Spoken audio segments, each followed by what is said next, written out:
H-Town. What's up? You know what time it is. It's time for the best 120 minutes of your day. The Chop Shop, the nation's #1 urban sports talk show, and also your midday sports happy hour. Yours truly, Robert Hatter alongside Jim Hicks, sometimes Chris Walker, coming to you live from Houston, Texas. But we broadcasting all over the world via Facebook Live and YouTube Live. And today is Baby Friday. It's Thursday so quick. Homecoming this weekend. TSU got shout out to TSU's debate team.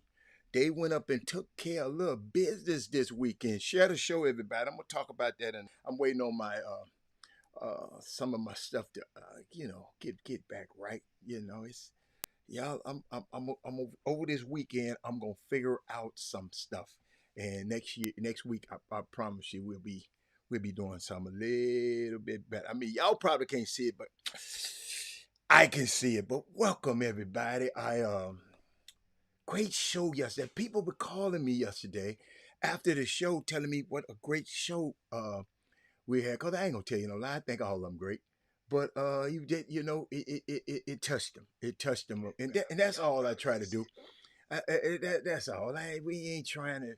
I'm gonna give you some little history about her. So shout out to That Is Moody, Melvin Dews. Melvin Dews. You was sad about the Astro, but Melvin Dews, the way they started out this year, didn't you think at some point they was gonna revert back to it? I mean, I know a lot of people ain't, I called some people yesterday. They told me they reasons it happened. You ain't gonna win this thing every year. But did anybody see my boy Fernando Tatis? Did anybody see Tatis yesterday? Just tell me. I know you don't like it, like him because I like him. But did anybody get a chance to see Mr. Tatis yesterday? Talk to me. He played for the San Diego Padres. Did anybody? I just need to have one person that said, Hatter, I saw Tatis. Hold on, let me hold up. Cause I want to call out his whole name. What? He got a long name. I had wrote it down somewhere too. He got a long name. Let me can I can't see. I can't see no more. Boy, it's a good show today. We gonna have fun today. But his name. Hold on. Fernando Gabriel Tatis Medina Jr. Dad played in the league. His nickname is El Nino or Babo. Babo. Hey, Johnny. What's up, Johnny? We fall. I don't know if you like baseball or not. Do me a favor. Just watch San Diego Padres and watch Fernando Tatis. That's all I ask. That's all just watch him one time. I love Mookie, but this boy here, you know how y'all say, this here, this right here, he just different. He's just different. Like I said, congratulations. Let me put him up on the board too. Let me get it out the way so I can. I got to, cause y'all got to understand. When I tell you I'm struggling over here, I'm struggling. Y'all got to help me through it today. But let me see, is that them? I put them on the board. Yeah, that's them. Is that them? Yes. That's the debate team. Let me make it bigger so you can see them. That's congratulations to TSU debate team for winning first place, the first place sweepstakes at the Bulldog Bash tournament, hosted by Concordia University in Nebraska. We're so proud of these outstanding scholars. Shout out to them, the debate team. The sports teams not only win, but the debate teams win. Shout out to those young people. And there's more girls than men. Where the dudes at, man? Y'all see that? I'm glad I put that up there. Where my dudes at? Man? Y'all, I got to bring the all women. One dude over there. He might be two. He hid behind the girl. He ain't want nobody seeing. I can't see, but I don't see that many. Oh, a couple of them. Come on, y'all. What my young men at? Y'all don't like. And then you wonder why women running for all these offices. And you wondering why women running for all of this stuff. Uh, wow, you wonder. That is Moody. You say you saw the highlights. That for so wait a minute. If do me a favor, go Google Fernando Tatis right here, cause y'all just don't understand. Sterling Creeks, you don't have to like baseball. I don't like baseball, but I like this dude right here. I bet you this dude here can go play anything, any sport out there, any sport out there. Oh my God, I call him the Matrix, the Matrix. You know, you understand what I'm talking about. But shout out to them. You know, I want to talk about something right quick. Not right quick because it's kind of unique to me. I saw yesterday whether, and boy, your young kids need to know this. Whoever coaching and being around young kids, young women and men, I saw something. I want to share with y'all early. Share the show. There ain't enough people for me to talk about this because this kind of important. This kind of important. We got to share the show. I hate to talk about a subject this important. And did I share? Yes, I shared. I shared. Did I? We got to get more. It's no use. And I know some of y'all are selfish. I know. I know. I know. I know. I believe you me. I've heard all the stories. But I'm gonna share some stuff with y'all today that like I do every day. I don't know. I don't know what happens. I don't know. I told y'all I consume. I was telling my partner I consume massive amounts of of information and process it. And just for me, just so I can learn about stuff. This is stuff I'm learning about. I wish I had a new this stuff 20 years ago. I wish I had a knew this 30 years ago. I wish I had knew this 40 years ago. I wish I had knew this 50 years ago. A lot of the stuff that I'm sharing with you, I wish I would have known. I wish I had a chop shop back then that would sit there. What's up, Ray Moore? I wish I had a chop shop when me and Ray Moore we were in college. We're doing great things now, but let me tell y'all something.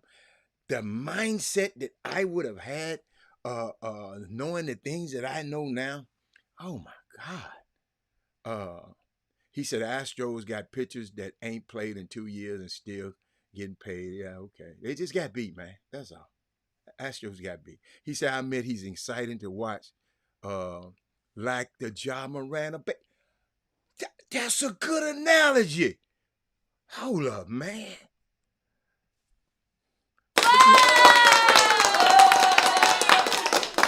I like that. I like that. I like that. I like that. I like that. But I was checking something out, Sterling. Ray Moore. Check this out, Ray Moore. A lot of people, mainstream people, a lot of people, if you're just not a basketball junkie, you don't know who Ish Smith is. Journeyman basketball player. Um, Yesterday he was hired by the Wizards as a pro scout. But that don't tell the whole story for me. Uh, this young man played, I think, with the Nuggets last year, has played for more NBA teams, 13, than any other player in the league history. And he's been upbeat and professional at every stop. Y'all got to hear this. This what our community needs. This what our summer basketball needs. This what what our young people need. Casey Small, share the show. Everything going good. I know who that is. I forgot who y'all. Man. ESC2. I forgot who that is, man. That's somebody I know who that is. I forgot, man. I ain't gonna lie. I forgot. But I'm talking about Ish Smith, and I'm talking about him. 13 teams in 13 seasons. The man moved 13 teams in 13. Y'all, I never forget. I never forget. Casey Small. John Henson, was like a nephew to me. He played on my summer basketball team. He made my summer basketball team the franchise all-star. He made it famous. We don't get him. We be good. He made us great. Getting John Henson, because guys like that usually go to sneaker teams and play and go to sneaker teams and do this. But he wanted he wanted us. He really, really wanted us, and it worked out so well for him.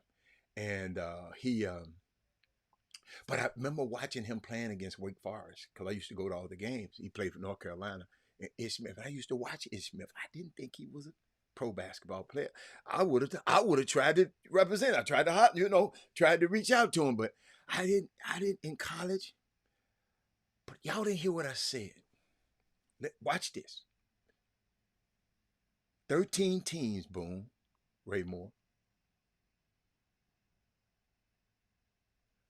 13 seasons. So he had a 1-year deal. He had to move every year.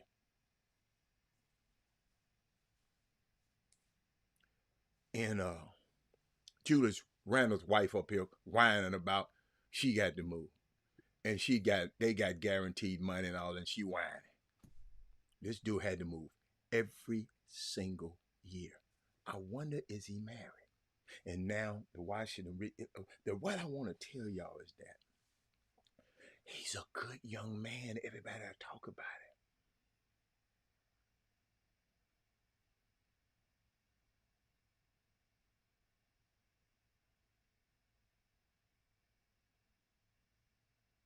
He won an NBA championship.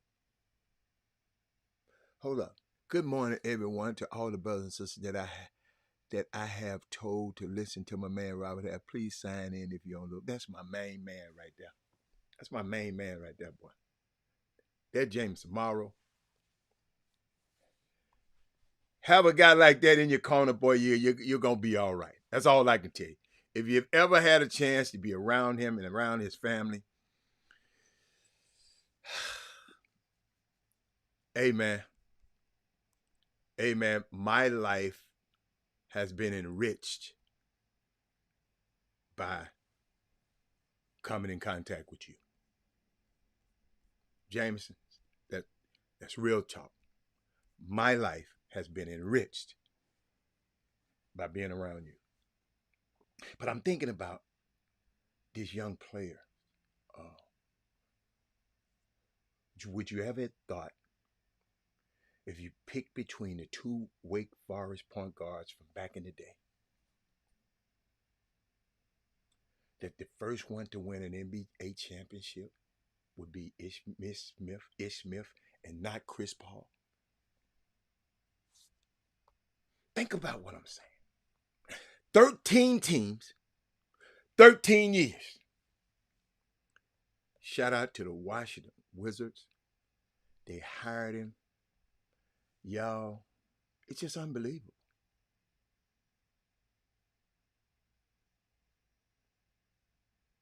13 NBA teams.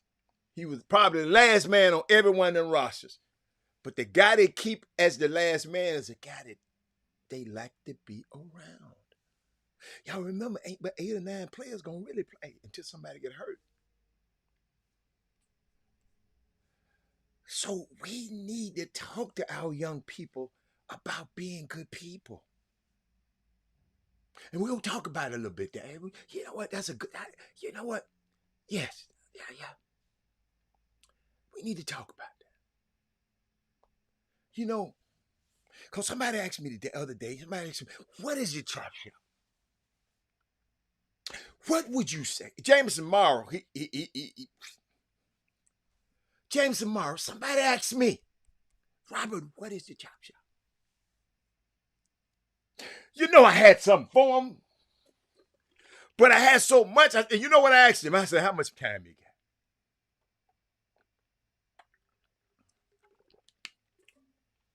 I said, how much time you got? Share the show, everybody. How much time do I have? So I condensed it to him. I condensed it for him. He said, what is the chop shop? I said, we have all kind of great people on the Chop Shop. We got this contributors called the Boom Boom Room. People, all kinds of people. We convene 4 times a week to discuss, not necessarily discuss, to discuss, dissect, and understand,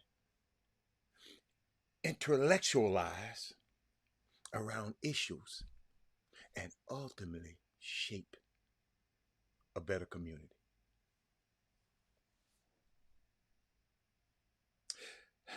We try to move people in the right direction.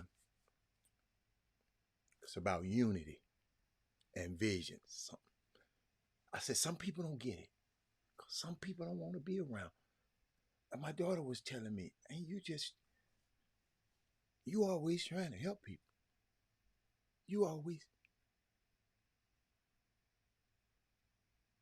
We don't discriminate. We don't care about your age, your politics, or your race. Because this show, it impacts all of us. Now, I'm black, so I love my black people. But if you listen, this can impact you no matter what race you are. And you get to see it play out every day. It's a community.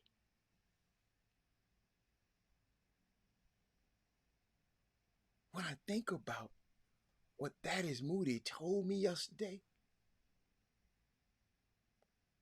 it is vitally necessary for this time. It's a blessing to be in a space like this. When a man in a whole nother city who became interested in his show because some people in his city came on the show one time. And he has been a supporter, a contributor.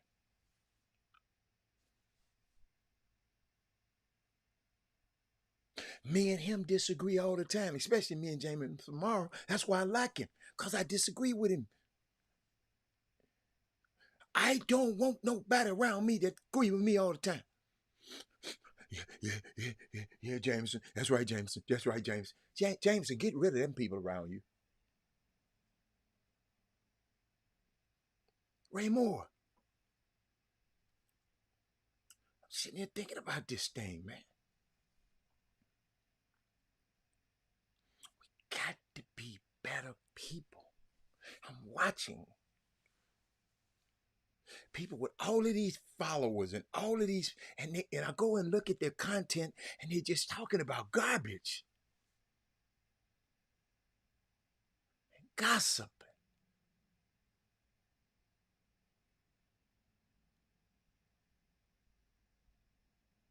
Then I think about David West. So thank you. Some think that has probably sent that to me. And I want to share something with you. I hope I did it. Yeah, check this out your high school coach. Like, because as soon as he gets a chance, as soon as somebody calls him, you know what? Yeah, he cussed me out when he was a junior in high school. Oh, he did?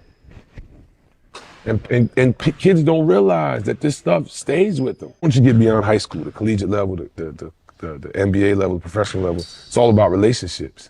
And everybody knows everybody. So this coach knows that coach, that assistant worked for that coach a few years ago, and then each went, and there's constant dialogue and constant conversation. People have to be able to speak well of you in order to get people to buy into what you are and what you do. And if you're the only one that's speaking well of you, yeah, it ain't happening for you, bro. Like, and a lot of guys just miss that point. Like, there are guys I watch now, and I'll see, and I'll be like, he don't got a shot. And he don't even realize that he's hurting himself, crippling himself just by the way that, he's reacting with his coach, interacting with his coaches on the sideline, the way that he's being standoffish when he comes out the game. Like at the pro level, they watch everything. You got to understand that who you are as a person oftentimes carries more weight than what you do as a basketball player or an athlete on the field or on the court or whatever sport you're playing. Tell people, yo, don't cuss out your AAU coaches, yo, because they are usually the first people that the NBA scouts call. Yeah. Don't fuss out your high school coach. Like, because as soon as he gets a chance. Did y'all hear that? And I wanted y'all to hear that. Did y'all, any comments? Do y'all really know how important that is? If you don't, okay. This show, y'all, we need to talk about this.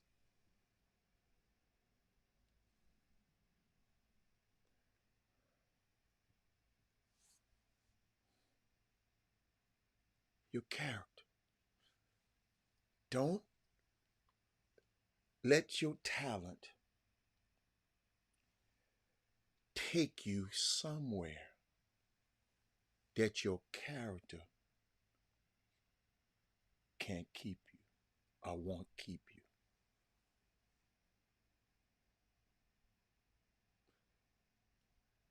This is not free information, Malcolm Hall. It's not free. My time was spent, and my time is valuable. Your time is spent.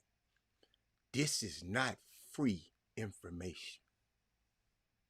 This is valuable information. Let me repeat that again. This is valuable information. People don't respect free, Malcolm. My time is not free, Malcolm. At all. My time is so valuable. It's 120 minutes of my day. The things, Malcolm, if you were around me and see the things that I get done in 2 hours, you would say, how in the hell is you on this show being bothered with us? And we won't even share the show for you. We won't even tell our friends about your show. Malcolm, everybody in Minnesota need to be watching this show because they can live. That you can't curse your college, high school coach out. You can't even cuss even people like me because every player who done go to the NBA or something, this college coach, the NBA scouts, they gonna call me and ask me. If the kid from Houston, they gonna call and ask me, Brandon Weefall, Robert, what do you think about this kid?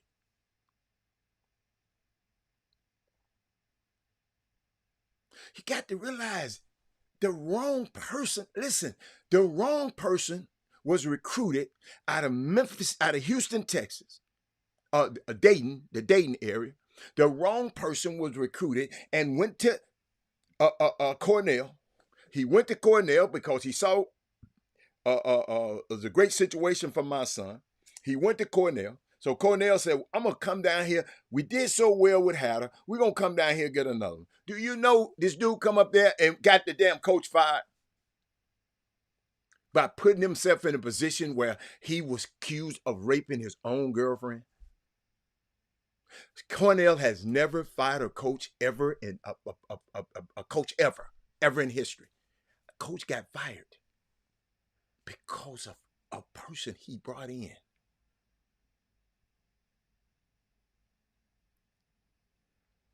Jay Jackson, a coach got fired. If your son is going to the NBA and he live in Houston, 99.9.9.9%, I'm going to get a call. I said, Rob, what do you think about him? What do you think about him and his parents? What do you think?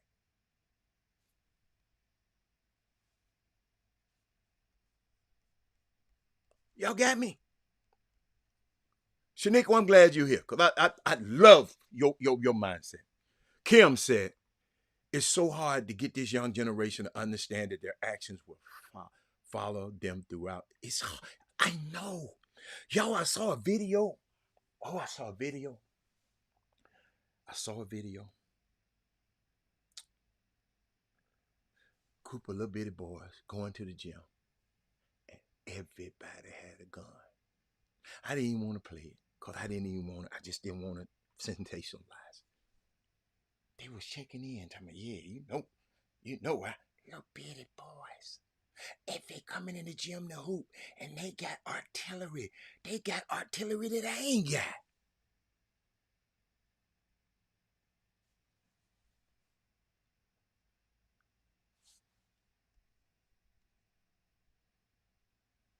Johnny Arnett, I think parents need to hear that clip. I've been saying, listen, Johnny Arnett, I've been talking about this for 7 years on this show. So, because David West said they should hear it. Think about what you're saying. They need to hear that clip because that behavior. I've been saying, Johnny Arnett, I don't know how long you've been on this show, and you ain't never heard me and Jimmy or somebody talk about this on this show. And you say a parent need to hear that clip? That's our problem. We don't value us saying it every day, but we value because David West says it.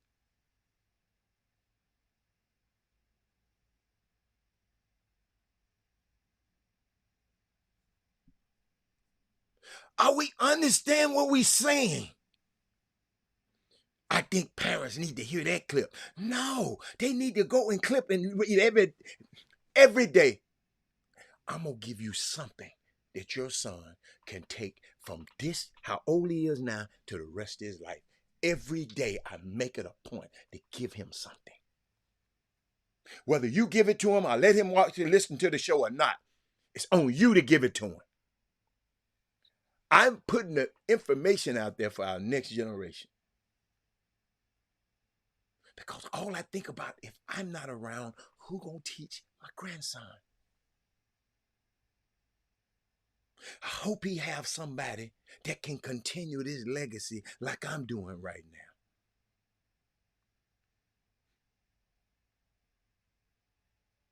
Because parents and kids, they ain't gonna listen to no one clip. This got to become a practice.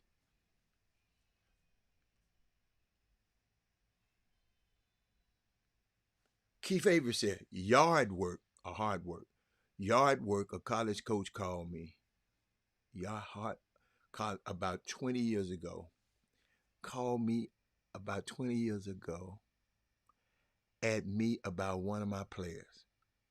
And I told him she was a good citizen and a good person. And he said, Coach, I was behind her in the concession stand this weekend. And she cursed out the lady who was at the cash register.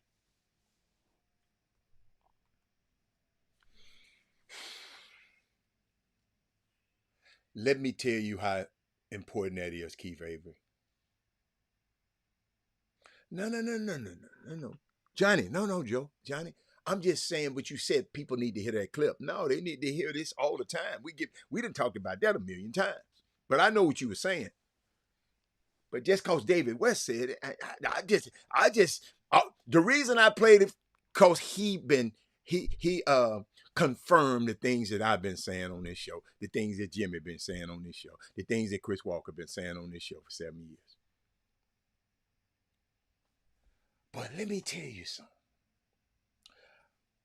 How what Keith Avery just said is so prevalent.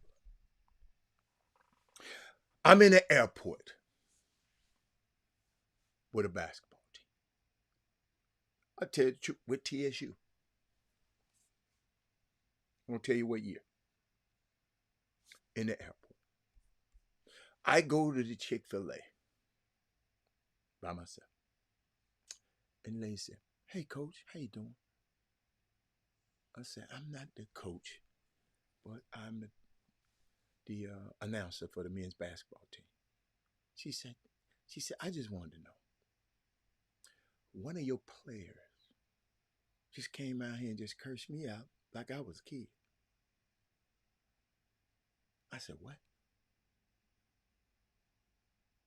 One of your players is very, very disrespectful. I said, what did he have on? What did he do? What did he order?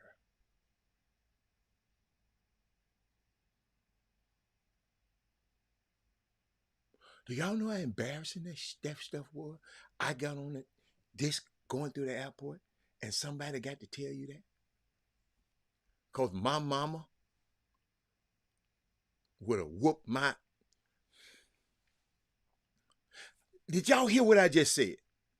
A college basketball player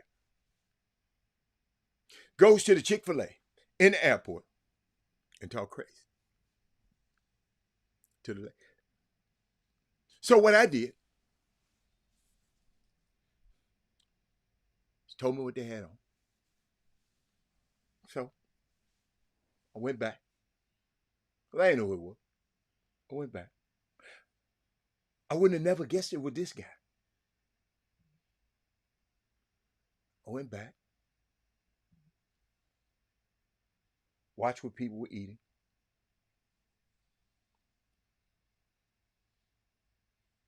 Who did you go?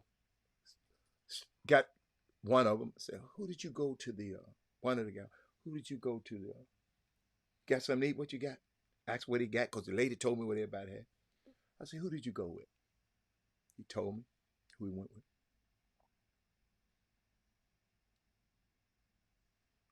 Were you up there talking crazy to the lady up there? I said, nah, that was so-and-so. You got, you know, I ain't gonna do no stuff like that, coach.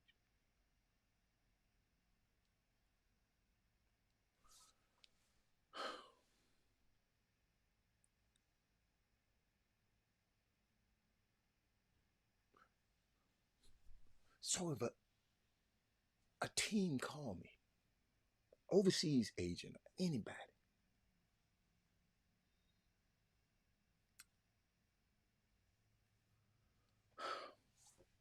you see the dilemma that they put you in?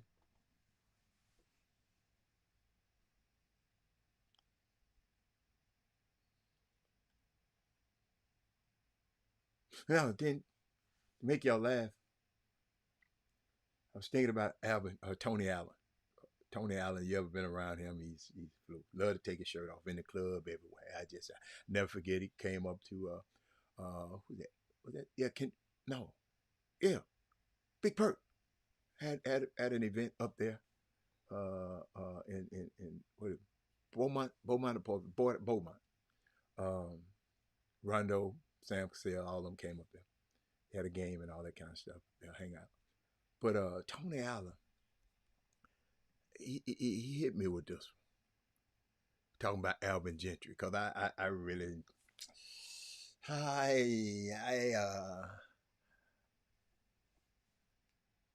Alvin Gentry's not one of my favorite coaches either. I'll put it like that. Is that better? That ain't bad, is it? Watch this. Is that Gentry? Yeah, one of the worst coaches in the world. He was old, man. He was old. Forget speeches. He He be like, fellas. Now when we... what they doing wrong? What are they doing wrong? He's like, fellas, we all got a rebound. And what else they did? Oh yeah, get back in transition. Especially you, cuz. All right, come on, team on three. What's the name of the team? 1, 2, 3. What's the one we? Oh yeah, Pelicans. Gentry was a good coach, man. I just had to frown, man. He didn't play me, bro. He didn't play me. He didn't play me, bro. He didn't play me, bro. I just had to frown. Sometimes we had practice on the football field. We shooting baskets in the goal. Y'all had Popeyes for breakfast, bro? Man, whatever the Saints didn't eat, we got the leftovers. Shout out to the Pelicans. Yeah, that's the worst organization in the league. Hey, y'all. They laughing. Is that Gentry? Yeah, one of the worst coaches in the world. He was old, man. He was old. Forget speeches. They laughing, but people say, people and players and people, the Pelicans are the worst organization in the world, basketball-wise. In the world, Brian Boatwright. He said, boom, there it is. How do these kids don't suffer the consequence of being disrespectful like we did? With that being said, how do we fix it when there's no meeting halfway from the parents?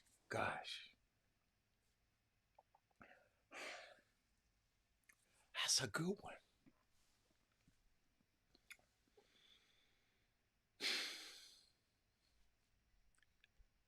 I'm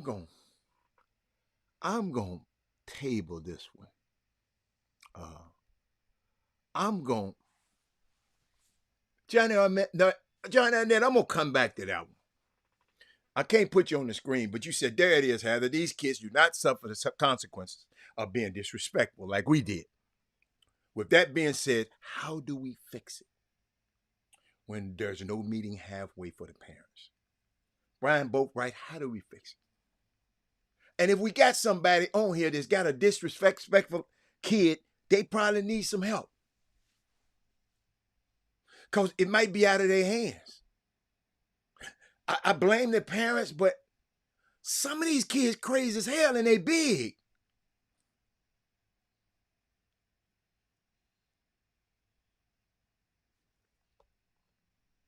Shout out to Don Staley. I'm finna get back to that. John. Carolina has sold out all their season tickets.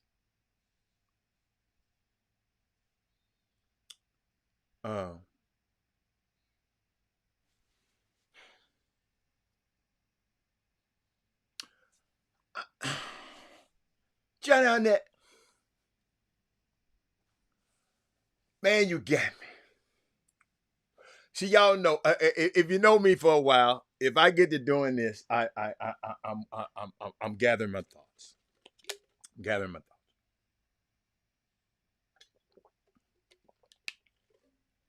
Johnny Arnett.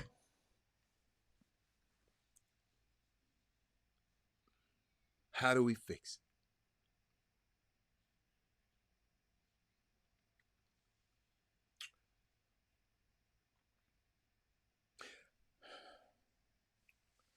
Rather than stand to one side and ponder on how the future might develop, we must focus on what each of us can do at this crucial moment. Y'all might need to share this one. I ain't never said this on the show. Johnny Arnett ain't never put it to me like that. But when he put it to me like that, I got the guy that I don't know all the answers, but rather than stand to one side and just ponder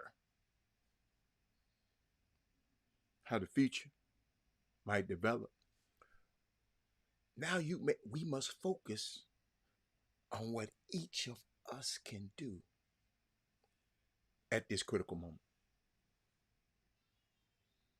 Rather than stand on one side and ponder and pontificate and intellectual masturbate and about what might happen in the future.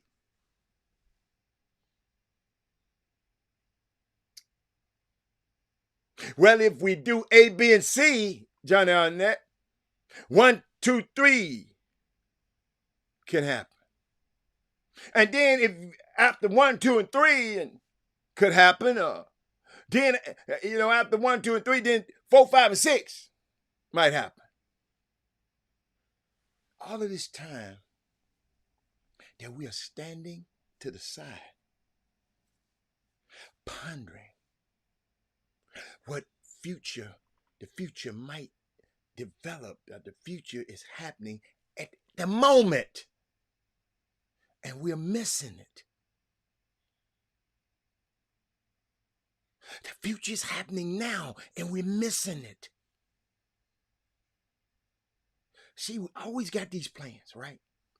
You know, somebody, I think somebody told me, when we plan, God laughs. See, I'm a planner. When we plan, God just laughs. But Johnny said, because I'm been an official some 20 plus years, summer basketball, high school basketball. Parents start with the stuff in the stands.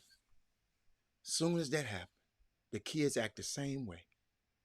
And some coaches too. Can't leave them out.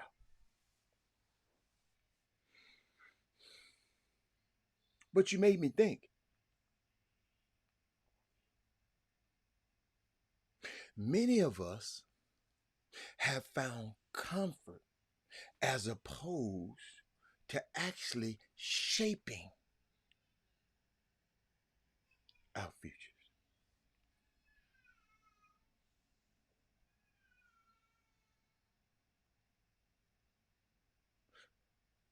Y'all know me and that young man had a long plane. I just didn't tell you. Had you sit next to me on that plane ride.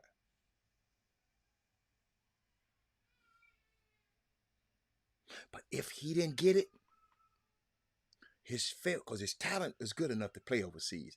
If he don't make it over there, it's because of that. Now he go overseas talking to people like that over there. Your ass might not make it back home.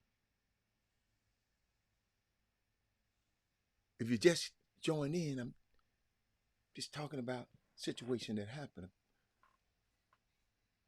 few years back.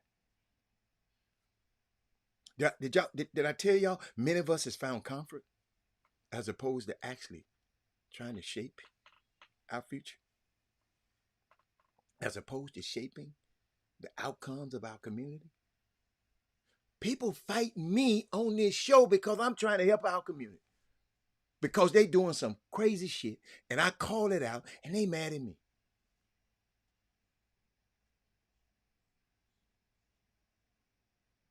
As opposed to shaping the outcomes of our communities, the summer basketball community, the grassroots basketball community.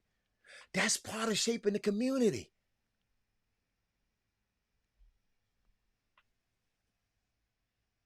We just stand on the side and just ponder. Or we debate. You always got something to say on this show. You always got to comment when I got something to say. But when J.D. Vance or Donald Trump said nothing, just something, y'all ain't saying nothing. But you always got something to say when I say something.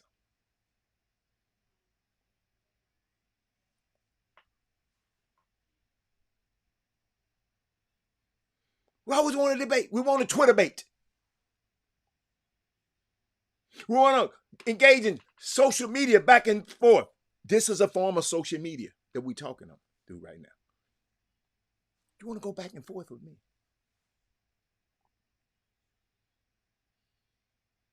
Or we gossip? Or we spend time ruminating and thinking and talking?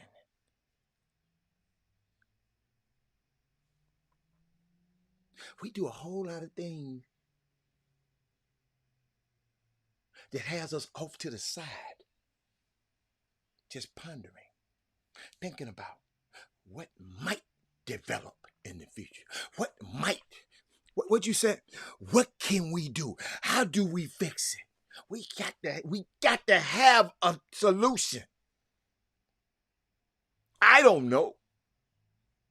But I would tell you, you catch mine doing it, you let me know his ass ain't gonna do it no more. I told you the story. Jeremy Johnson. I told you the story.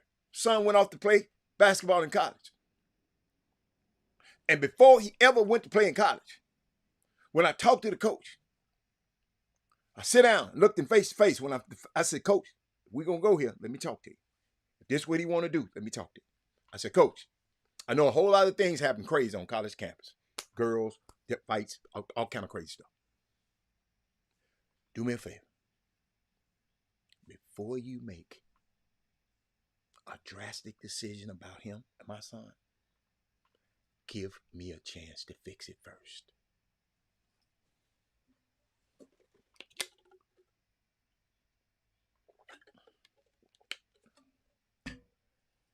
Before you make, big coach, you got a son, wherever you go to college, you have this talk with the coach. Listen to me. Have this talk. The coach gonna respect you for the rest of your life. Have this coach say, Coach, I know some stuff happens on college campus. I've been on college campus before you make a drastic decision about him, about my son, let me see, can I fix it first? Before you kick him off the team, before you suspend him, before you bench him, before you, let me see, can I fix it first?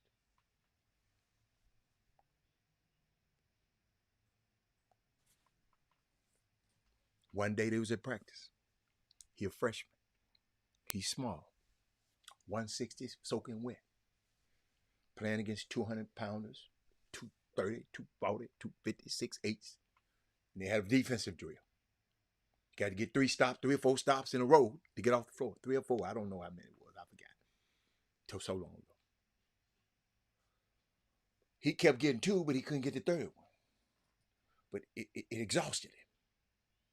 He couldn't get nobody out. He couldn't get it. People were laughing. He just laid on the floor. Coach told him to get up. He wouldn't get up. Players tried to come get him. He wanted to fight the players. You know what Coach did? Big Coach. You know what Coach did, Jeremy Johnson? You know what Coach did right in practice? Coach, give me your phone. Call his daddy for me. He called me from practice. Hello? Put him on the phone.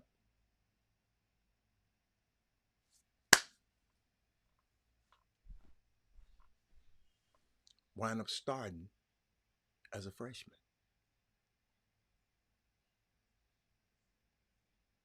Never tell nobody what I told him. Ain't your business. But that's how important it is.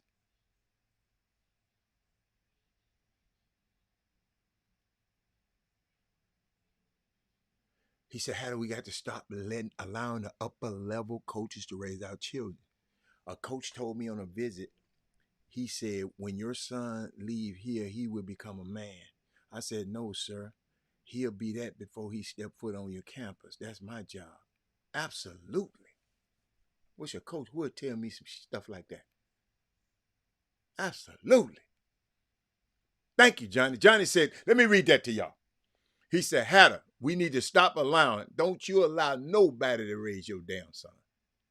It's your job. Mama, it's still your job. If the dad ain't there, God's so great, he gonna give you that. You gonna be the daddy.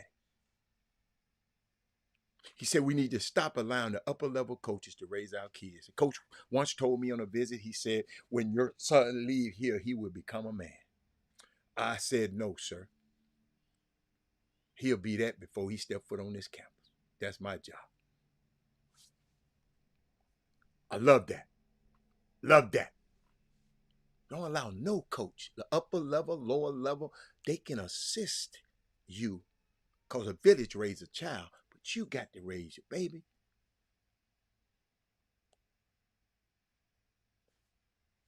But what I'm looking at,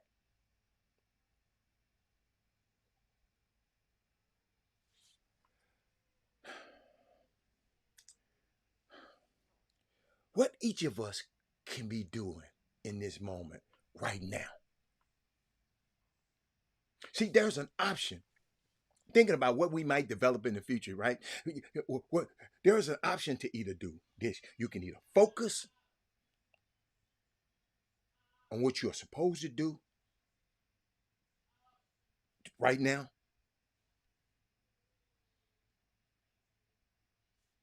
or just not do nothing at all.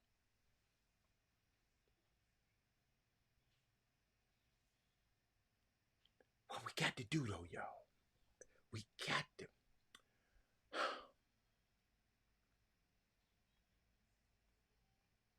We got to figure out what each of us can be doing in this moment right now to shape whatever future we might think is coming. See, y'all, I'm a planner.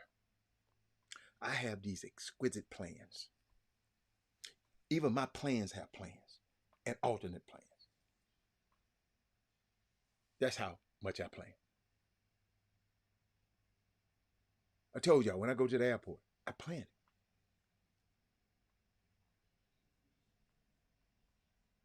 It's important to plan. It's important to have an idea of where you want to go. But not just stand to the side, not just to ponder and to debate for the sake of debating. Ladies and gentlemen, if you're just tuning in, I'm answering the question.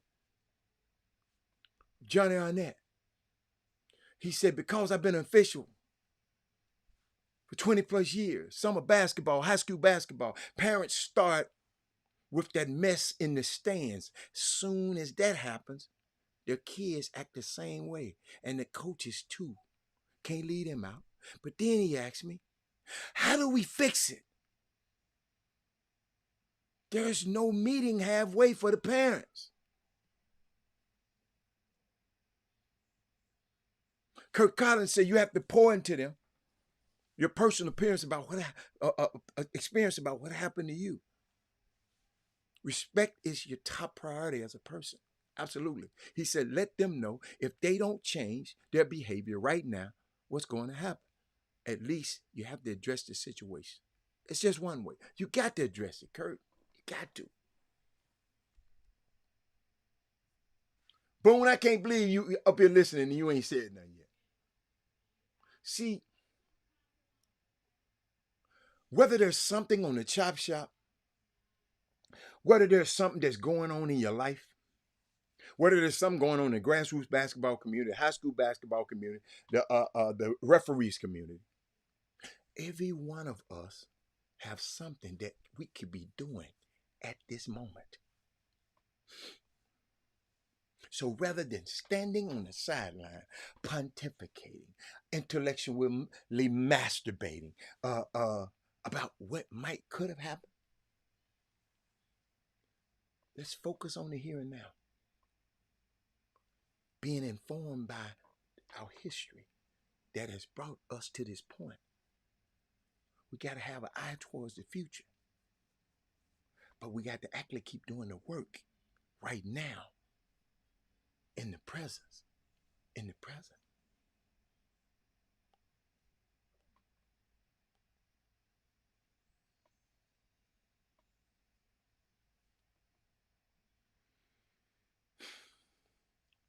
Make me think about, pivot a little bit, talk a little bit about women's basketball. And watch this happen. Angel Reese, she went to the Baltimore game because she's from Baltimore. And this guy, Marlon Humphrey, walked up and said something to her.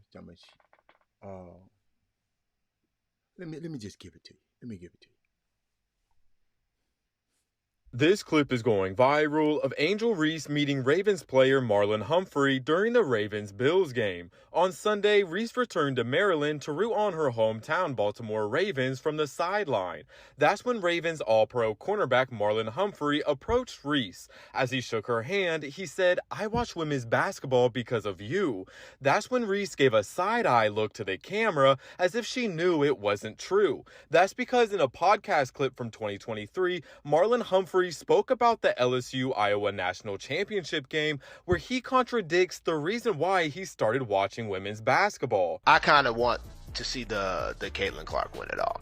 I can't rock with LSU, point blank. I cannot get behind that squad, mainly because it's LSU. There's a lot going on there. It seems like a lot's going on. Can't do it. So I want Caitlin Clark to win it all just because I've jumped on the bandwagon. And I might get my first WNBA jersey, man. True story. This clip is going viral of Angel Reese meeting Ravens player Marlon Humphrey during the Ravens-Bills game. On Sunday, Reese returned to Maryland to root on her hometown, Baltimore. Did y'all see that? Angel Reese remembered that. That's how she looked at him like that. Because I was wondering why she looked at him, but then I found out. He looked stupid. Come telling her, are you the reason I love her looking to the camera, because she know his words were bull crap.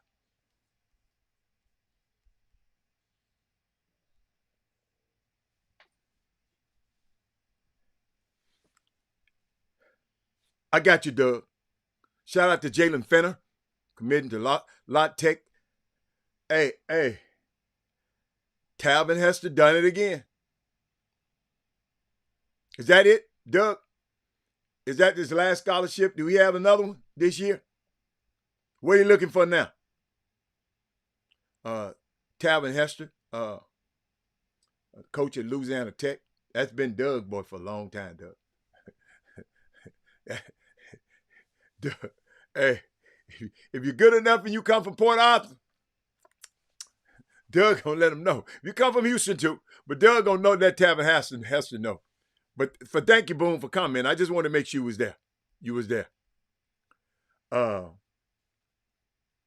But I love Angel Reese look at the camera. Ladies and gentlemen, Reggie Simpson. But I got it. I saw something that was frightening to me last night. It was really, really frightening to me. And I'm trying to find it. I want to make sure I got all the information on it. Oh yeah. At the Super Cup, between Besiktas and Fenerbahce in Istanbul was abandoned just 2 minutes into the game. Seattle Storm's Gabby Williams and Nico Mule were involved in the match. Nika on Besiktas team, and Gabby is on Fenerbahce's team. They played last night, and they canceled the game in 2 minutes. The people started throwing flares. You know them road flares that you know, the road flares. Let me give you a little video of it. Watch this. Let me see where we at. There's so much stuff I got to put up here. Nope. Here we go. Watch this. Yeah, I think they just...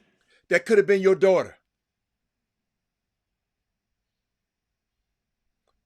That could have been your sister.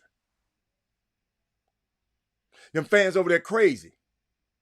But them girls got to go over there because they're paying so much money, because they're not paying it over here. So let me tell you what happened, why I'm really mad right now. Let me give me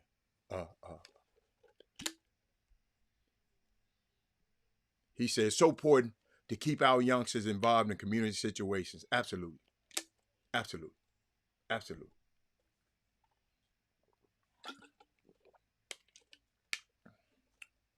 Doug Jones. That was last night. That happened. So they canceled the game. So they did the game today, because they're ahead of us, with no stands in the stands, right? Do y'all know what happened today to Nika Mule? The game could have been finished last night. Instead, they had to come back and play another the game again today. Let me show y'all what happened to her because of them ignorant ass fans. In absolute agony. Let's have a look how she lands. In absolute agony. Let's have a look how she lands. In absolute agony. Let's have a look how she lands. In absolute agony. Let's have a look how she lands. In absolute agony. Let's have a look how she lands. Now y'all see why I'm so mad. But I'm going to take it a step further. This baby girl, all the Nika Mew, all the way on the other side of the world, in Turkey, playing a game that should have been finished last night. Watch this. Oyun devam ediyor. Nikamül bir sakatlık geçiriyor ve dizini tutuyor.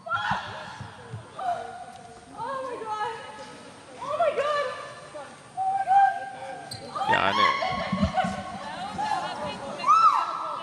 acılar içerisinde yerde gerçekten şu anda çok kötü bir an. That's her crying. That's her. That's Nika. She ain't been over there for a week. Watch it. She's gonna say, don't touch it. Don't touch it.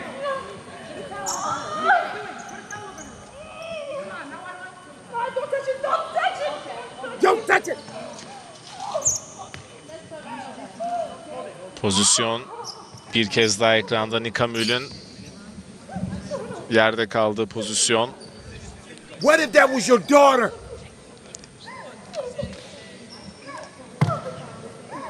No fans. You know there's no fans in the stadium because they ignorant ass don't know how to act. Yani pozisyonun oluş şekli, şu anda da oyuncunun yaşadığı acı gerçekten çok üzücü. Sağlık ekipleri şu anda parkeye geldi. Nikamül This baby ain't been over there but a week. She just left here. Can you hear her? She ain't stopped crying yet. And Gabby's still over. Gabby wouldn't leave her side until they told her to. They told the other team to get away. Gabby's her teammate, Gabby Williams. That's her teammate. Takım arkadaşları da ekranda.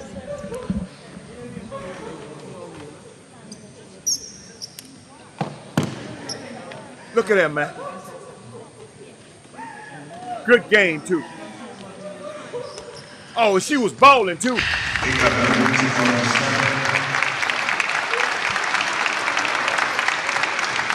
Oyun devam ediyor. Nikamül bir sakatlık geçiriyor ve dizini tutuyor.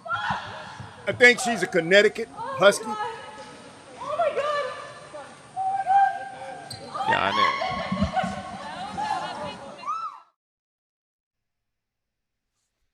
Chuck McGowan. I know what she's thinking. I had to come back here and rev back up. If you've never been around, if you've never been a world-class athlete, y'all don't understand the stuff that it takes to them people to get ready for a game. Then you ready for a game, and 2 minutes into a game last night, you had flares thrown on the floor.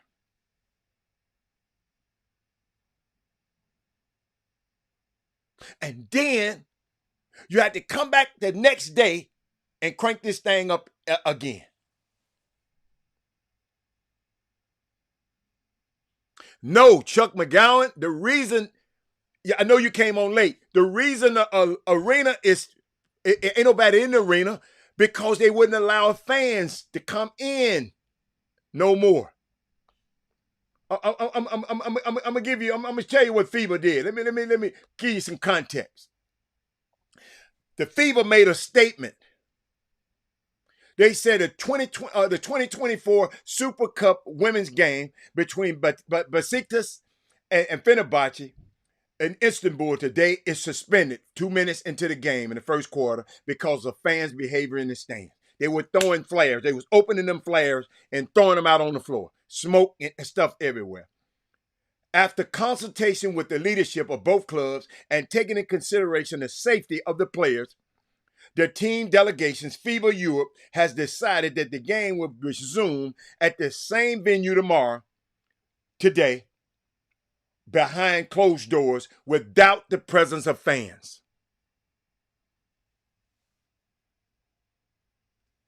Jay Jackson, I'm crying for that little girl. That could have been your daughter.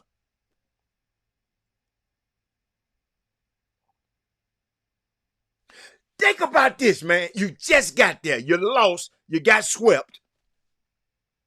You went on that long-ass flight. You get in over there, getting some work out in. You get some workout in. You're playing against your homegirl, Gabby there. Now, y'all going at it. 2 minutes into the game, some damn fools throwing flares all that way. So you put them out. They can't come for the next day. Should have put all their ass out that night. And you come back the next day and try to ramp up. And she making a routine play. And her knee just buckled.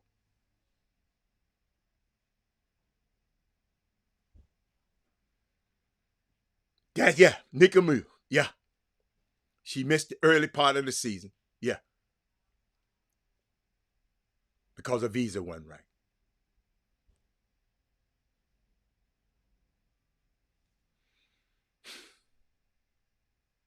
Fans. You know what I was thinking about? Yeah. Y'all just making me think about politics. I was thinking about something because, I'm always talking about politics off the air. But, I asked a person last night, and they said they had to get back with me on this. I said, I'm looking at the Project 2025. And they trying to get rid of all the government stuff, the FBI, the everything, the Justice Department, the Education Department. They try to get rid. Republicans don't really want government anymore, it seems like. Why are they running for office then? That's the government.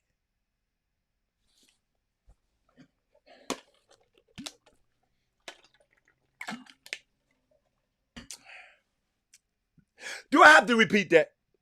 Should I repeat that again? I go look at the 2025 project.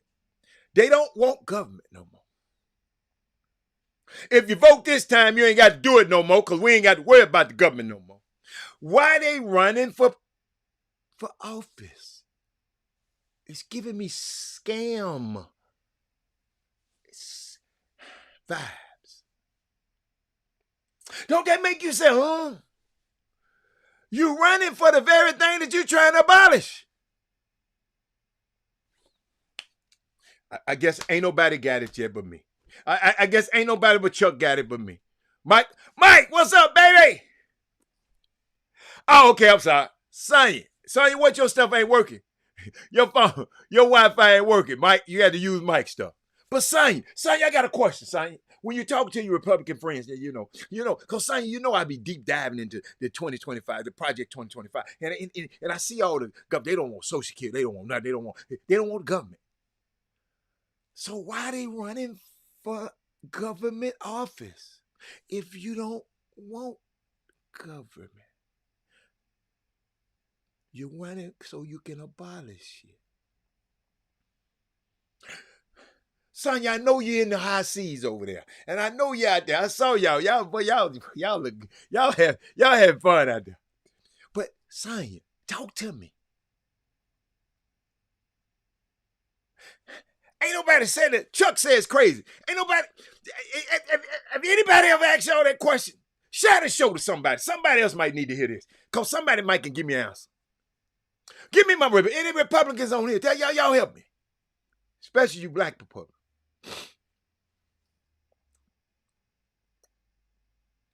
No, it ain't confusing.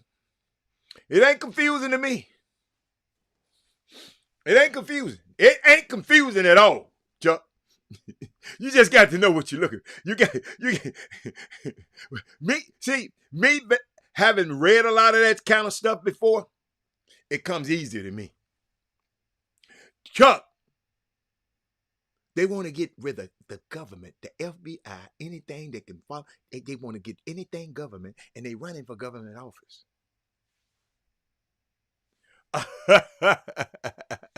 Oh, Mike, what's up, Mike? Hey, thank you, Mike. Thank you for signing you, man. We appreciate him. Thank you, sir. But Mike, it kind of messed me up, Mike. Cause they kept messing with me, Mike, and they kept messing with me. because I know some people. They ain't my friends, but they Republicans. Yeah, I know them. They're associates. But they kept messing with me, Mike. And I said, if y'all don't really want government anymore, then why are you running for office?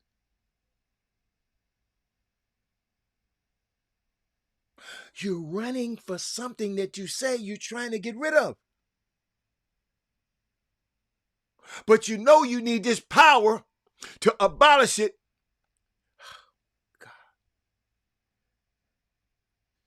Let me get out of there, y'all, because I go there. See, do anybody be asking? Am I the only one be asking these questions?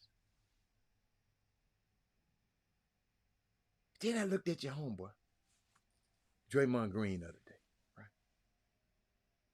We talked about him the other day. Let me give you some context. Have I got him? Let me see. Where did I play Draymond? Oh, there it is. Right here. Watch this. People worry about you. Fans, maybe your teammates. Why they worry about me? I am a successful black man in America doing incredibly well. What's the worry They about worry me? about you. There are way more people in this world to worry about than me, that's for sure. But we're here now. So we're all here. I don't think you should worry about me. Okay. I'm doing pretty well. If you would have told me when I was 13 years old in Saginaw, Michigan, without a pot to piss in, that you'd be sitting here and somebody would say they're worried about you, I would have probably told them they were out of their mind. I'd be sitting here and they'd be worried about me. Well, they're worried from themselves too. They want to know. They don't feed. They know the team needs you. So why are they worried? Because they know the team needs you. But they don't feed and them. They don't know if their you're going to be families here. Doing this. I'm here. I've been here for 13 years now. If you're going to be here every night. Been here pretty much every night for 13 years. Not so. Very much so. Then you missed something. We all have.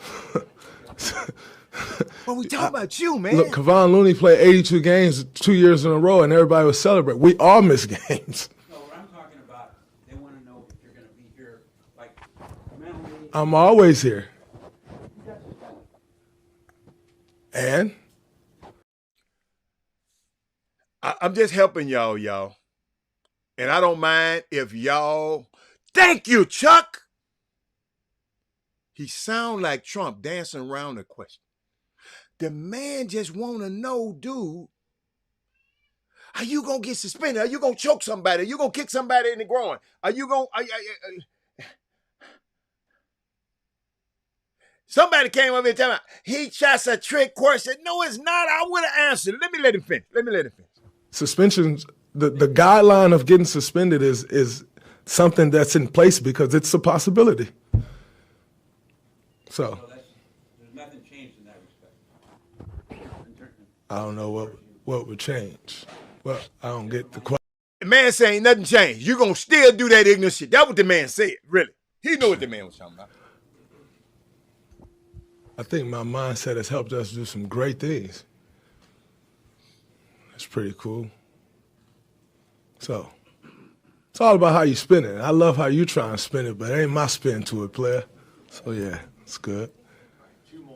People worry about you.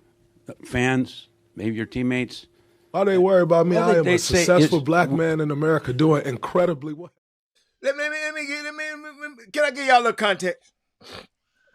Y'all got to understand, Stephen Curry, in case you ever not know anything about this show, he is my favorite basketball player on the planet. Stephen Wardell Curry. Wardell Stephen Curry.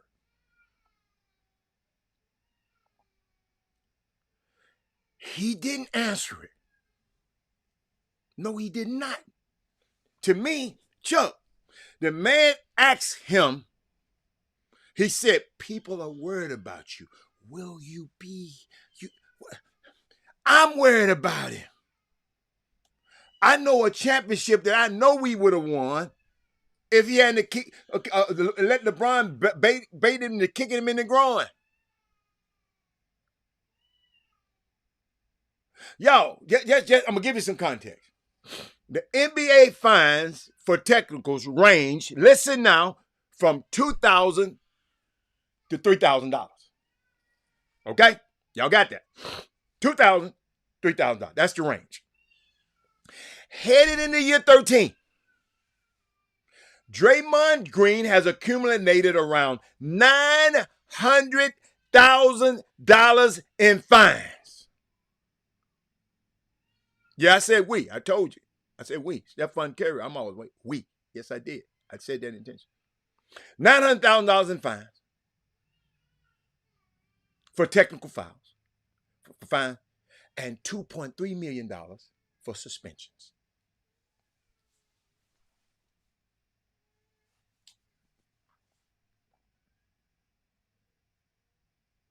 And that's not a, I'm trying to spend something. Did y'all hear what I just tell y'all? Oh, Chuck, did you hear what Chuck, did you hear the number? Chuck, each fine ain't but 2,000 to 3,000. And the man got 900,000 of them.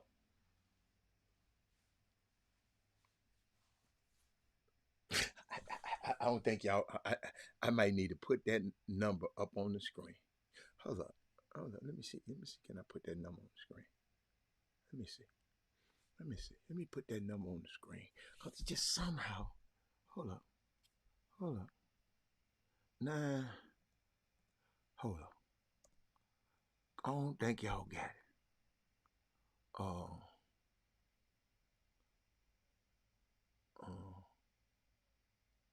on. I don't think y'all got it.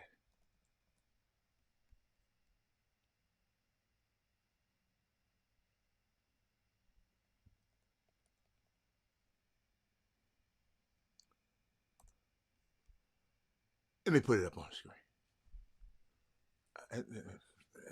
Can I add it? Will y'all let me add it? It's add. 900. Oh, let me put that 900 back up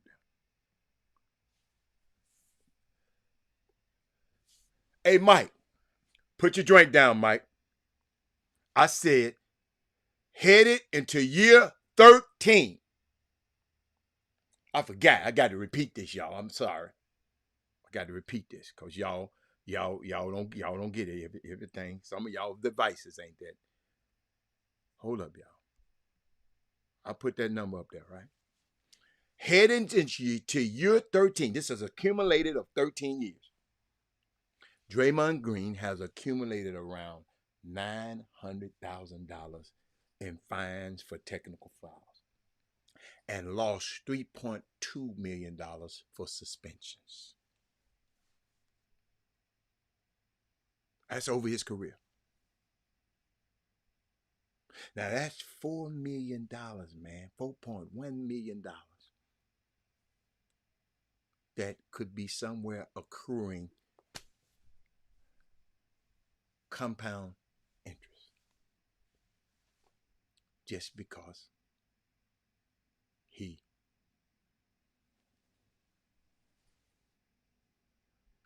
$4.1 trade million. 4.1.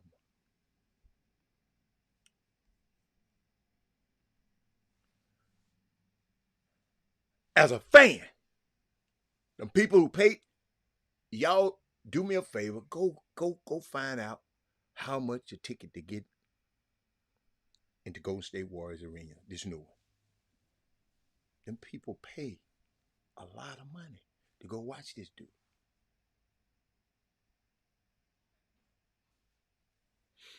Let me keep going.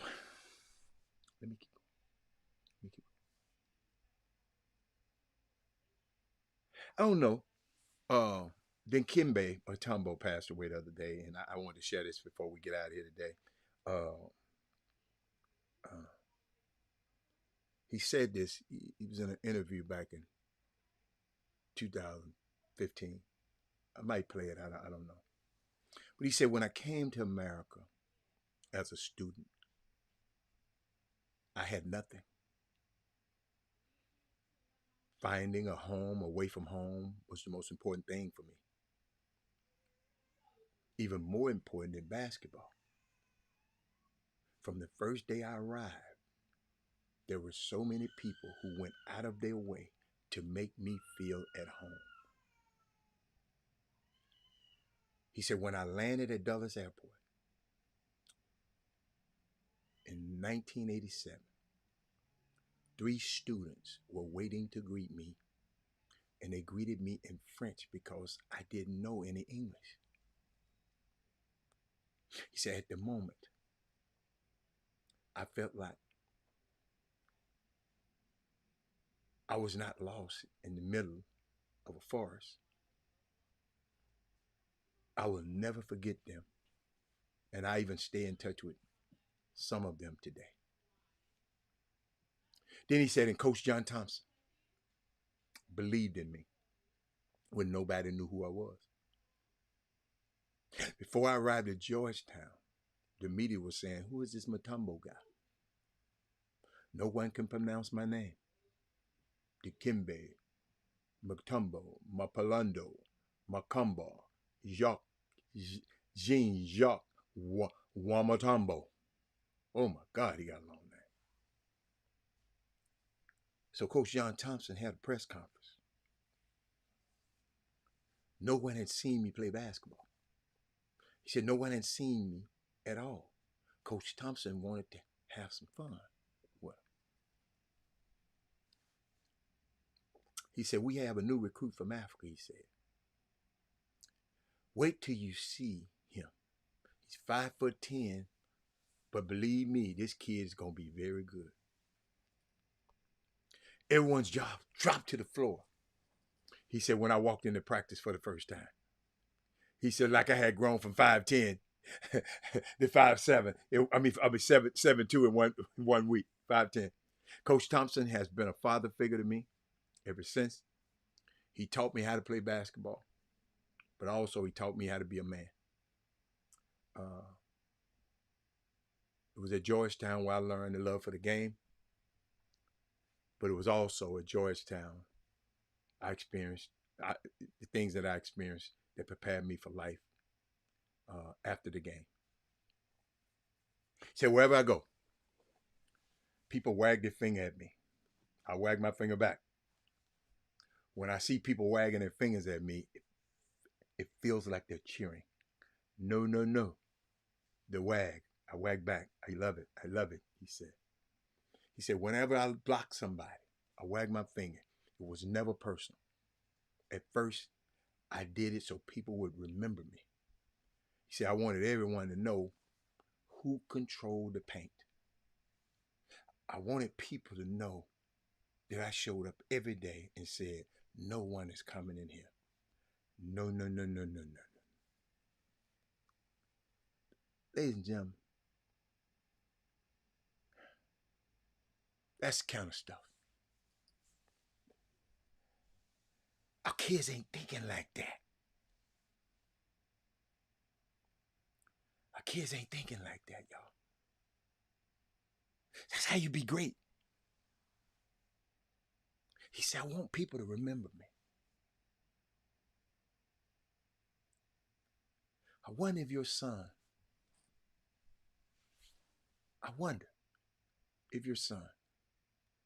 every time he go out there, he playing. It's going to have the Super 16s this weekend, right? When is that? Yeah, this weekend. Or whenever the weekend. Who's going to play like? Who's going to go out there and play like, hey, when you lead, I always told my son this. Trey Phillip, I think, yeah, you used to come watch him play. I always told him. I said, boy, the reason I like you, I love your game. I told him. No, I'm always getting him. I said, look, every time you play, either pickup or somebody, where somebody always asks, who is that dude in them goggles? That's all you can ask for.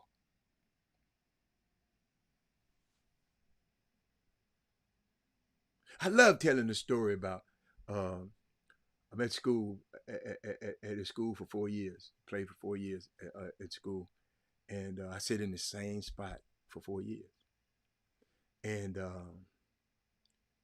I got up. I had to get up for seniors day. You know, only time I ever get up. I got up for seniors day. You know, I had to go down. You know, walk him in, and I got back and sit in my seat. The people who've been sitting in seats next to me for 4 years, they told me, "That's your son?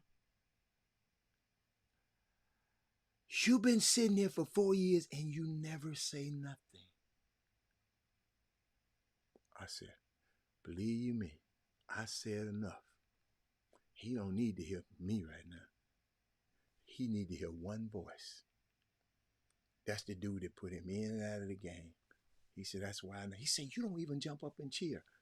I said, "I'm cheering on the inside, but I put in that work to get him there." Once you put in the work, like once you cook, like, have you ever cooked? And I didn't realize it. My mama used to tell me this, but now that I cook, I don't even want to start to eat the food. Everybody else be want to eat. I don't even want to eat then. When you done cooked, I cooked that. But it was funny. You know what? I didn't even think about it. He don't need me hollering from the stands. Now, that's on the other side, mom and them, I don't wear no number. Now, I might wear a Cornell outfit, a Cornell jacket, a Cornell hat or something, but I never wore his number. I ain't want nobody to know who he was. Man, I don't trust these folks. Herb, I hate you. I hate you just said that, Herb. We ain't got no.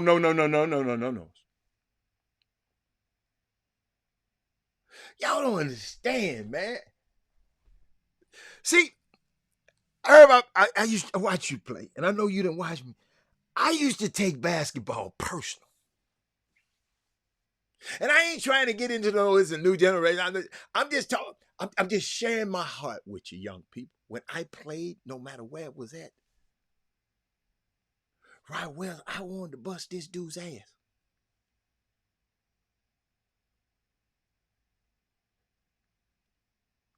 The first time. But I was thinking about something. Being an MVP on and off the court. I want to share this with y'all. Yeah, it's gonna take us. It's gonna take us on in. It's gonna take us on in. But I think about I got a few MVPs I'm gonna talk about that's got a combined net worth of $4 billion. Okay, not because they are the GOATs, but because they cracked the code of turning attention to cash. Here's the formula for winning at everything and how you can use it. I hope anybody can use it. I'm gonna give it to you. Watch this.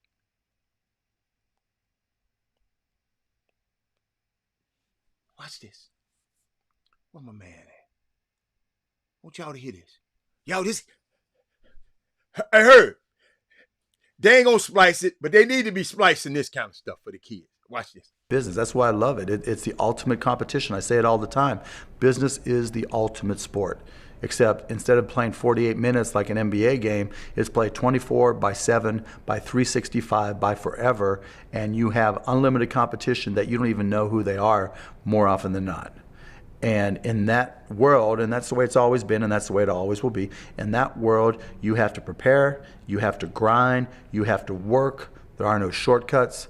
You just got to do it, And if you can't do it, please be in some of my businesses so I can kick your ass. Every business is tough, right? There's no business where there's not someone trying to kick your ass. That's the beauty of business. That's why I love it. It's the ultimate competition. I say it all the time. Please tell me somebody spliced that out. and sent that to their son. That's how I feel.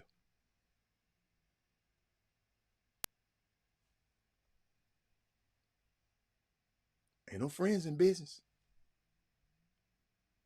Tom Brady wasn't satisfied with 7 Super Bowls, y'all. His new plan was to disrupting health and tech. TB12. In 3,000 stores nationwide. It's a company called Autograph. 107 million Series B funding. Next play, revolutionizing FTDs and wellness. And Brady's not retiring. He's reinventing industries. That's one. Remember I told you it was 4. Kobe Bryant. Yeah, I'm talking about him now. Yeah, he passed. But boy, he didn't just dominate basketball. He dunked on Silicon Valley. He don't talk about that too much. He got Bryant Stidbell. His venture capital firm turned 100 million into 2 billion. Venture capital, you lend money out. Silicon Valley, you lend money out, you get and they pay you back. He was an early bet on Epic Games like Fortnite. 30 times his return. The mama mentality wasn't just on the court, y'all. Hold on. Just wasn't on the court. Let me find. Did I have some? I got some mama. There's no way basketball was your life, your passion, everything. You're telling me you love doing business as much. If you could, basically snap a finger and be 25-year-old Kobe or the Kobe today, you wouldn't go back and keep playing basketball? No, because I've already done it. See, here's the thing. When I was playing and teammates would say, oh, Kobe's not out on the road. What is he doing? You see me on the plane, he's reading. What is he reading? He's writing. What is he writing? Mm-hmm. So this is going back 15 years, right? So I don't just retire right there basketball and luck into winning an Oscar. You know what I'm saying? Yeah. That stuff comes from hard work and from studying for 15 years how to write and how to organize structure, right? And you can't do that without having a serious love or commitment to the craft. I read a quote that you said you love business as much as basketball. There's no way that's true. It's 100% true. There's no way. Basketball was your life, your passion, everything. You're telling me you love doing business as much. If you could, What's up, Eric Ridgway? What's up? Eric, check this out, Eric. Serena Williams is serving up opportunities for minority founders. Her fund is called Davina of Sienna. I think I got a picture of it. Let me show you about it. I know I got my girl. It's all right here. Serena Williams Ventures is changing the game in venture capitalism. She got 60 plus investments in the early stage companies. 60% of portfolio founders are women, are people of color. Of hers. She proved that diversity drives innovation. It's a grand slam. It's my girl. Then I'm going to give you LeBron James. LeBron's biggest asset is not his jump shot, mamas and daddies. It's his vision. Spring Hill Entertainment, a $725 million media powerhouse. From Space Jam to HBO hits, James is he's chasing ratings.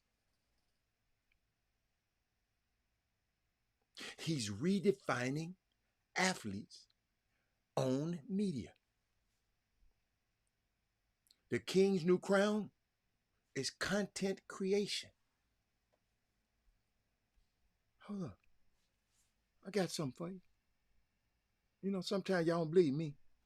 Well, maybe you believe what they Did you know that LeBron James isn't just a superstar on the basketball court, but also a powerhouse in the entertainment industry? Let's talk about his secret company, Spring Hill Entertainment. Spring Hill Entertainment was co-founded by LeBron James and Maverick Carter. The name Spring Hill comes from the Section 8 housing in which James spent part of his childhood. One of their biggest projects is Space Jam: A New Legacy, where LeBron not only starred, but also helped bring the iconic franchise back to life. So how successful is Spring Hill Entertainment? The company is valued at an impressive $725 million. That's right, LeBron is scoring big both on and off the court, making a huge impact in the entertainment world. Sounds like he has his after basketball life figured out just fine. Sub to Startup Spectacles for more. Did you know that LeBron James isn't just a superstar on the basketball court, but also a powerhouse in the entertainment industry? Let's talk about his secret company, Spring Hill Entertainment. Spring Hill Entertainment was... Eric, this stuff you need to be giving to your sons. It's more than an athlete. A-Rod, Alex Rodriguez, Grand Slam, turning millions into billions. Billion-dollar real estate empire. President and a beer chairman. NBA team owner. From home runs to high-stakes deals, he's diversifying like a world champ. But what I want to give to our kids out here, what I want to give to you, shit, it ain't too late for you. These athletes saw beyond their peak playing years. They're focused on creating value, not accumulating wealth. I told you, value. They're focused on creating value, not accumulating wealth. If you're valuable enough, people gonna pay for it, baby. It's not about fame, it's about impact. The real game never sleeps. It evolves. They got that billion-dollar insight. Watch Brady. Watch this. I think I'm gonna give you one more video. Here we go. I was never like a prodigy. No one's good at everything. I didn't have the arm that could throw the ball 80 yards. I didn't have the 4.3 speed that Michael Vick had. I didn't have the size that a lot of guys had. But I did have something inside of me that no one could see from the outside, which was work ethic and discipline. Discipline, and I would say consistent discipline, has been one prodigy-like strengths that I had.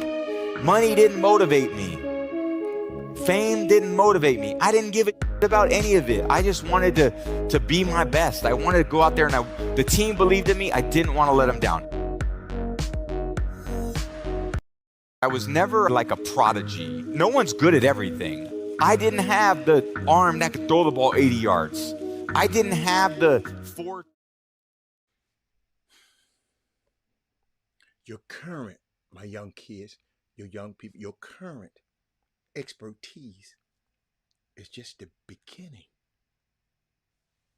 These athletes didn't cash out, they doubled down on themselves.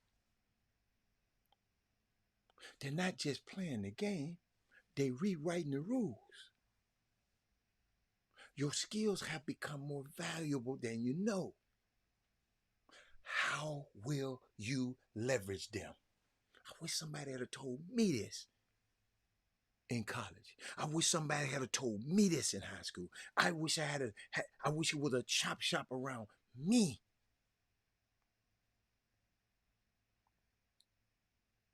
Serious. I didn't have this kind of information growing up. Hell no. Ain't nobody told me nothing like this. Information.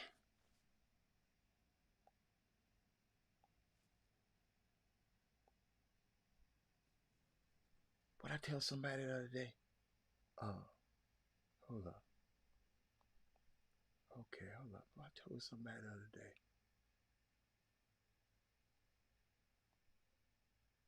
am I doing? Oh, I'm sorry. Hold on. I got the wrong thing.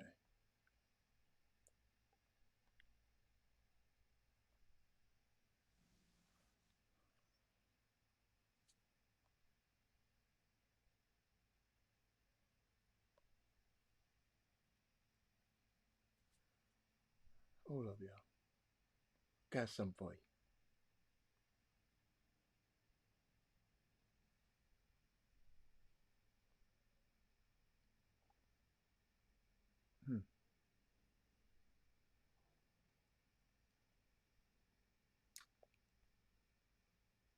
I didn't.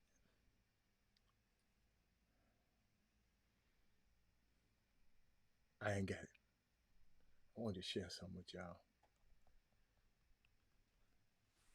But somebody can give you this information. But if you don't do nothing about it, I know some people have been watching this Chop Shop for a long time.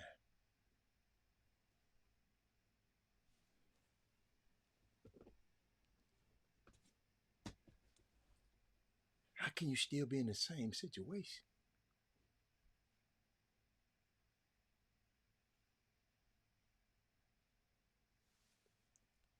I was just thinking about it. I told y'all the other day, it's not what you are that holds you back. It's what you think you're not that holds you back. You can always control circumstance. Excuse me, you cannot always control circumstance. I'm sorry. You cannot. But you can always control your own thoughts. I told y'all this favorite book I read, As a Man Thinketh. I know how that book, Chris Walker, the first person ever told me about that book. I went all through high school, all through college, all through my life, and didn't read that book until Chris Walker told me about that book a few years ago. Because nothing changes until your mind changes. As a man thinketh, so is he.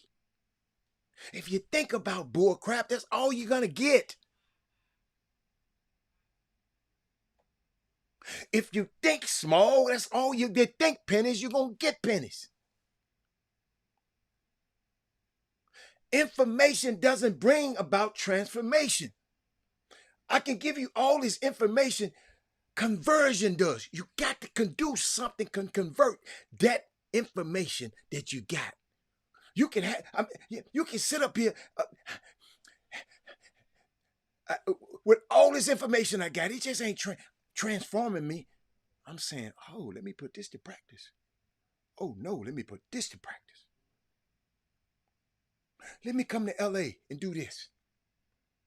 Let me come to here and do that. I could have still been stuck there with all this information and not doing nothing about it.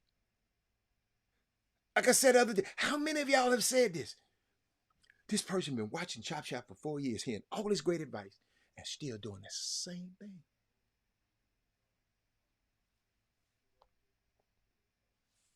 You said it, and I know you have.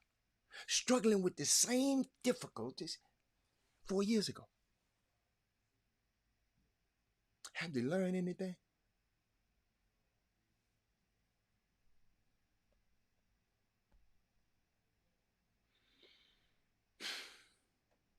Wow.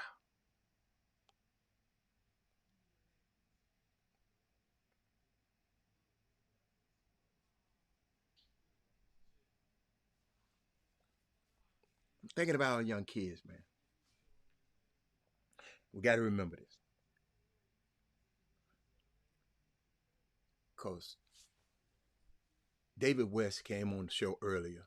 I played a video of him talking about these kids cussing the coaches out.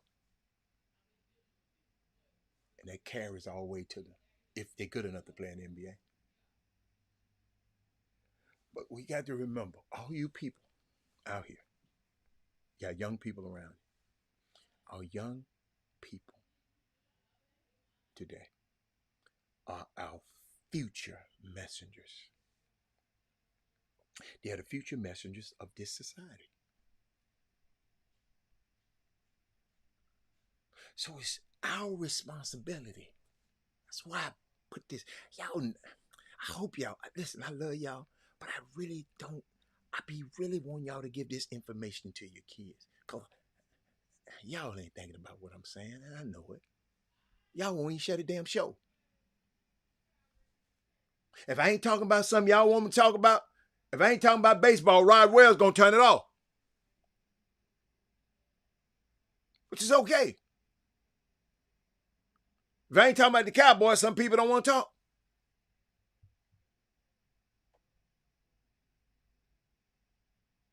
So it's our responsibility to ensure that these young kids have the appropriate message. Because if we do not,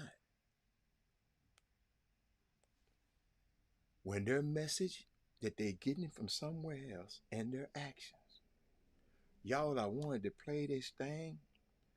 They gave it to me, and all of these little boys came in the gym, and everybody had a gun. Some of them had a back, instead of having a backpack with your gym stuff in it, the man had a backpack full of guns. And they about 13, 14, some might be 12. I'm trying to find that video. But I can't play it. But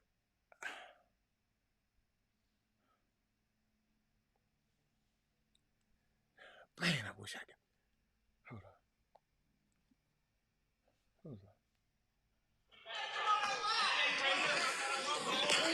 We not even gonna play like that for the grade. Y'all see them killers in here? Hey, stop playing with my sweaty. I know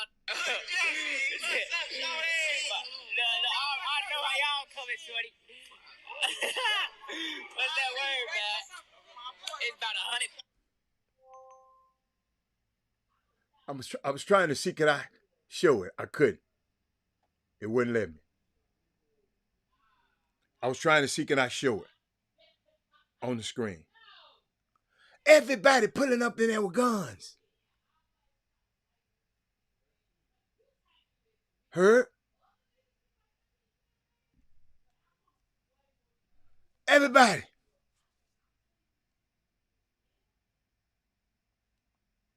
Hold up, they got it up there. Hold up. Everybody pulling up with guns, y'all. Everybody, all them little boys. I wish y'all can see. I wish y'all can see. They just several guns.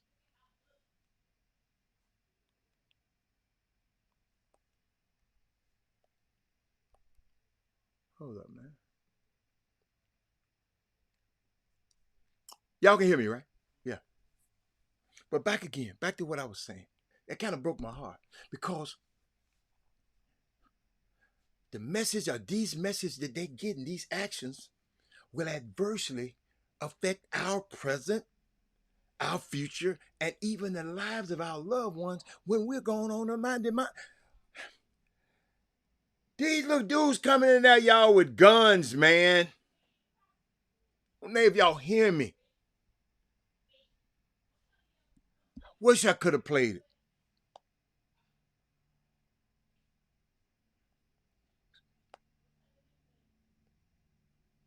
I'm serious. Everybody is casual. Let's see.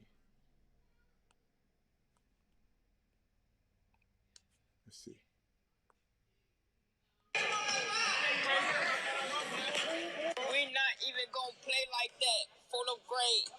Y'all see them killers in here? Hey, stop playing with my sweaty. I know how y'all coming, shorty. Open his jacket. What's that word, man? It's about 100 glickers in this bitch. About 100 glickers in this. About 100 glickers in this place. And we around here playing and arguing and mad at me on Chop Shop.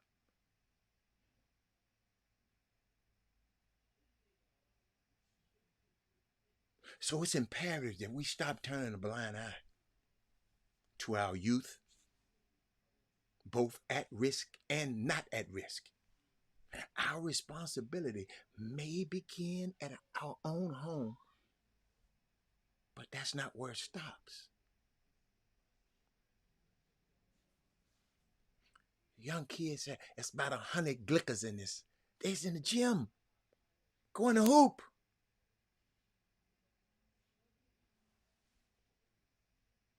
I keep telling y'all, it's good to have your best runners on base, but you better be damn sure that your worst batter ain't the one stepping up the plate to bring them in. You can ask, what's them boys, y'all the Houston Astros, that?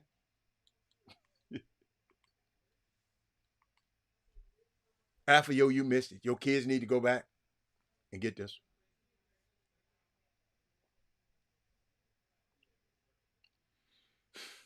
Y'all, let me tell you something. Listen to me. Listen to me, fam. When the cost of maintenance begins to exceed the quality of the performance, it's time to trade it in. And I'm not talking about cars. I'm talking about people too. Just when you think that sense is common, someone will come along and show you that it's rather rare, at least in their case. See, me, and I keep telling y'all, I don't have a lot of sense because I've been using it all up.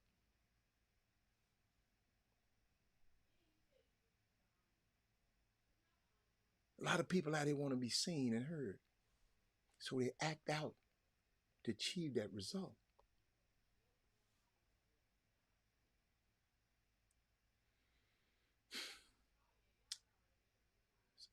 Be careful out there. TSU homecoming this weekend.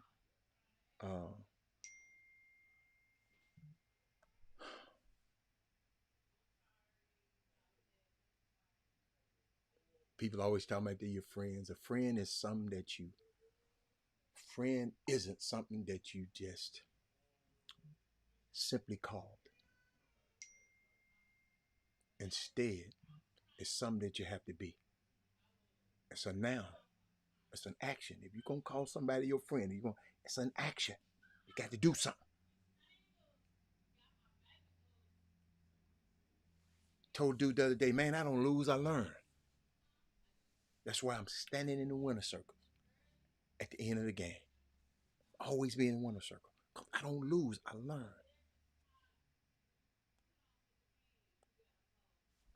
No, the day ain't Friday. What WNBA action tonight? Hold on. I thought both games was on Friday.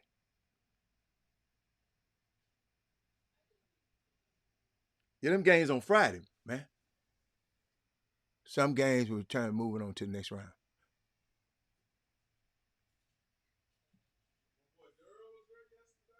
They said both games on Friday. Oh, hold on. Let me look for Thursday. Let me look at. Oh, no. You behind, Doc. These games on Friday. Trey Phillips. So did you say tomorrow? Yeah. The links. Are you sure? Let me make sure I ain't got the right information. I mean, wrong information. ESPN got me wrong up here. Because I clicked on WNBA, right? I click on their tab, and all I got is 4 teams left. The Lynx versus the Suns tomorrow at 4:30. Oh, no, 4:30, y'all said 6:30. Oh, okay. Oh, okay. All right. Okay. I could have been wrong. Could have been wrong. It's Baby Friday. But that's it. It's time to go. I'll see y'all on Monday. man, I got through this week. Oh my goodness, boy, I feel good. I feel good. And I guess it's some high school basketball coming up soon.